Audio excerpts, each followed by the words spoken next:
ETF index mutual funds నేర్చుకుని stock మార్కెట్లో రాణించాలనుకుంటున్నారా? వెంటనే ఈ నెంబర్కి కాల్ చేయండి.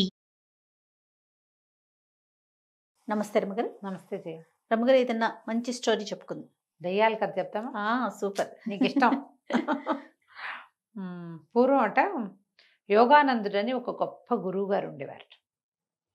ఆయన యోగ విద్యలో చాలా ఆరితేరినవాడు. చాలా చిత్రమైన మంత్రాలు అవి కూడా చెప్పేవారట. ఒక ఏడాది పాటు పరీక్షించి వాళ్ళన్ని పరీక్షలకి నిలబడితే అప్పుడు యోగ విద్య నేర్పించేవాడు. ఆయన దగ్గర శిష్యులుగా ఉండేవాళ్ళు. అనేక స్థల దేవతల్ని స్వాధీనం చేసుకోవటం నేర్చుకునేవాళ్ళట. పిశాచాలని వశీకరణ చేయటం, వాళ్ళని దగ్గరికి తీసుకోవటం, బ్రహ్మరాక్షసుల్ని సరిచేయటం, అట్లాంటి విద్యలన్నీ నేర్పించేవారు. యోగంలో అసలు అద్వితీయమైన వాడనమాట. ఎక్కడెక్కడెక్కడ శిష్యులు వచ్చేవాళ్ళు. ఒక సంవత్సరం పాటు ఉంచుకుని ఎవడు గట్టివాడైతే వాడికి విద్య నేర్పించడం, లేకపోతే వెళ్ళిపో బాబు అని ఇంటికి పంపించేసి. అయితే ఒకసారి ధీరసింహుడు అనే ఒక క్షత్రియ యువకుడు ఈయన ఆశ్రమానికి వచ్చాడు. అన్ని పరీక్షలకి నిలబడ్డాడు. ఏడాది పాటు ఉన్నాడు. సంవత్సరం చివరికి వచ్చేసింది. ఇంచుమించుగా అయిపోవస్తుంది. అప్పుడు ఏమైందట, ఈయన శిష్యగణంతో కలిసి దండకారణ్యానికి వెళ్ళాడు. అక్కడ ఒక పెద్ద పర్ణశాల ఉంది, ఒక నదీ తీరంలో. ఈయనకి ఇంతకుముందు అప్పుడప్పుడు వెళ్తూ ఉండేవాళ్ళు. శిష్యగణాన్ని అందరినీ వేసుకుని ఈ ధీరసింహుడు కూడా వాళ్ళతో పాటు పోయాడు. అక్కడ ఉన్నాడు. ఉన్నప్పుడు ఆయన ఏం చెప్పాట, ముందు రోజు సాయంత్రం చేరారు అక్కడికి. పాఠశాల పర్ణశాల అంతా శుభ్రం చేసుకున్నారు. ఏదో కందమూలాలు తెచ్చారు, ఏదో ఆహారం పచనం చేసుకుని తిన్నాక ఆయన ఏం చెప్పాడంటే, ఇక్కడికి కొంత దూరంలో దగ్గరలోనే ఒక పెద్ద మర్రి చెట్టు, అది 100 మైళ్ళ వెడల్పు ఉంటుందట. చాలా పెద్దది. దాంట్లో త్రేతాయుగం నాటి పిశాచాలు కూడా ఉన్నాయి. ఈ రాత్రికి ఎవ్వరూ అక్కడికి వెళ్ళొద్దు. రేపు ఉదయం నిద్ర లేచి కాలకృత్యాల వ్యవహారాలన్నీ చూసుకున్నాక, నిత్య నైమితిక కర్మలు అయిపోయాక అప్పుడు మనం వెళ్దాం అక్కడికి అని చెప్పి. సరే, శిష్యులంతా ఏముంది పగలల్లా తిరిగి నడిచి ఉన్నారు, పడుకున్నారు. ఈ ధీరసింహుడు కూడా పడుకున్నాడు. ఓ రాత్రి వేళ మెలకు వచ్చేసింది అతనికి. ఎప్పటికీ నిద్ర పట్ల. లేచి 4 అడుగులు వేద్దామనిపించింది. లేచాడు, బయటకు వచ్చాడు. బయటకు వస్తే దూరంగా మర్రి చెట్టు కనపడతా. ఏమిటో వెళ్ళి చూద్దామనిపించింది. అలా అనిపిస్తుంది చూడు, మనం ఈ హారర్ మూవీస్లో ఎందుకు వీళ్ళు ఒట్టి పుణ్యానికి నడిచెళ్ళారు అనుకుంటాం. ఒట్టి పుణ్యానికి బయటకు వచ్చి ఎక్కడికి వెళ్ళకూడదో అక్కడికే వెళ్తారు. నేను ప్రతి హారర్ సినిమా చూసినప్పుడల్లా అనుకుంటా, ఈ వైపు ఎందుకు వస్తారు, వాళ్ళకి పని లేదా? ఎందుకు వస్తారు? మూవీ అంతే. మూవీయే కాదు, మనుషుల్లో అలా ఉంటుంది చేయాలి. అవునా రమ్మగారు? ఎక్కడికి వెళ్ళకూడదు అక్కడికి వెళ్తారా? మానవ లక్షణం. ఏది చేయకూడదు అది ముందు చేసేస్తారు. ఇతను ధీరసింహుడు నడవటం మొదలుపెట్టాడు.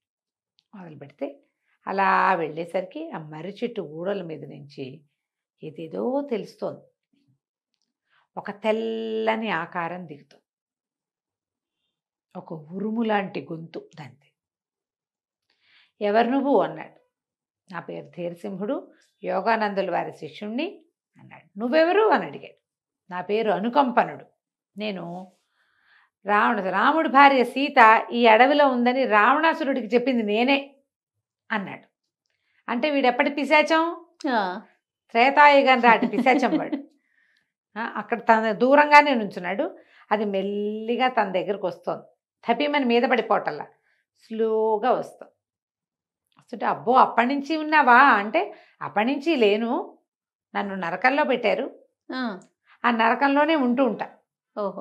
అప్పుడప్పుడు వాళ్ళు వదిలేసినప్పుడు ఇక్కడికి వస్తా. ఇది నా పాత ప్రాంతం కాబట్టి. అంటే నరకంలో మీ వాళ్ళంతా ఎలా ఉన్నారంటే, ఏముంది అందరూ బాగున్నారు, అందరూ నరక బాధలు అనుభవిస్తూ బాగానే ఉన్నారు. రావణాసురుడు ఏమంటున్నాడు, ఏముంది నూనె బండీలు కాచమన్నారు, నూనె కాచాలి అని చెప్పారు రావణాసురుడికి అన్నాడు. మెల్లిగా జరుగుతున్నాడు. ధీరసింహుడు బింకంగా నుంచున్నాడు. దగ్గరకు వస్తుంటే భయం వేసి కెవ్వుమని కేకబెట్టి పరిగెత్తాలి. పరిగెత్తితే అది స్పీడ్గా వచ్చేస్తుంది. నుంచుంటే స్లోగా వస్తుంది. నూనె బాండీలు కాచడానికి ఏముంది, నూనె బాండీలు కాచలేక అరుస్తున్నాడు అన్నాడు. నూనె బాండీలు కాచడానికి ఏముంది అంటే, కాదు నూనె బాండీలు కాల్చడానికి దాని కింద కాలుతోంది రావణుడే. నూనె బాండీలు పైనుండి కింద రావణాసురుడినే కాలుస్తున్నారు, మరి బాధగా ఉండదు? మరి కుంభకర్ణుడో అని అడిగాడు ఈ అబ్బాయి. ధీరసింహుడు అడిగితే, ఏముంది కుంభకర్ణుడు మామూలుగా లేదు వాడి సంగతి. రంకెలు పెడుతున్నాడు. చీలమండల దాకా నిప్పు పెట్టారు. ఓహో. అనేసరికల్ చీలమండలు కాలితేనే అరుస్తున్నాడా అంటే అవును, మరి ఏం చేస్తాడు, తిరగేసి కట్టారు. చీలమండల పైన మనిషి కింద ఉన్నాయి, కిందంతా కాలిపోయి చీలమండల దాకా మంట. దాంతో మండిపోతుంది. అరిచరిచి రంకెలు పెట్టి నానా గందరగోళము చేస్తున్నాడు. అండి దగ్గరకు వస్తుంటే సరే ఎట్టా కేకలు పెడుతున్నాడు అని అడిగాడు. ఎంత పెద్ద అరుపో తెలుసా అది అన్నాడు అనుకంపనుడు.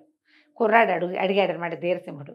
ఏది అడిగి చూపించు, ఎలాంటి రంకెలు పెడుతున్నాడు అంటే వాడు పెద్దగా అరిచాడు. ఆ అనుకంపనుడు ఎంత గట్టిగా అరిచాడో, చెవులు పగిలిపోయేలాగా అయిపోయింది ధీరసింహుడికి. మెల్లిగా వాడి దగ్గరకు వస్తున్నాడు అనుకంపనుడు.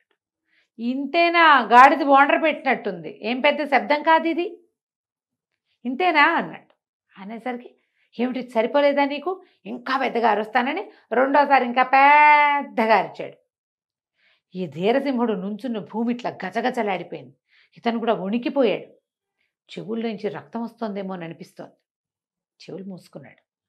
ఇంతే 3 గాడిదలు అరిచినట్టుంది, ఇంతకంటే రాదా నీకు అన్నాడు. అనేసరికి అనుకంపనికి ఒళ్ళు మడిపోయింది. ఎందుకు రాదు, నేను నరకంలో ఎంత పెద్దగా అరిచేవాడినో తెలుసా, నరక భట్టలే చచ్చేవాళ్ళు నా అరుపులకి అని చెప్పి మూడోసారి ఇంకా పెద్దగా అరిచాడు. పెద్దగా అరితే మర్రి చెట్టు ఊగిపోయింది.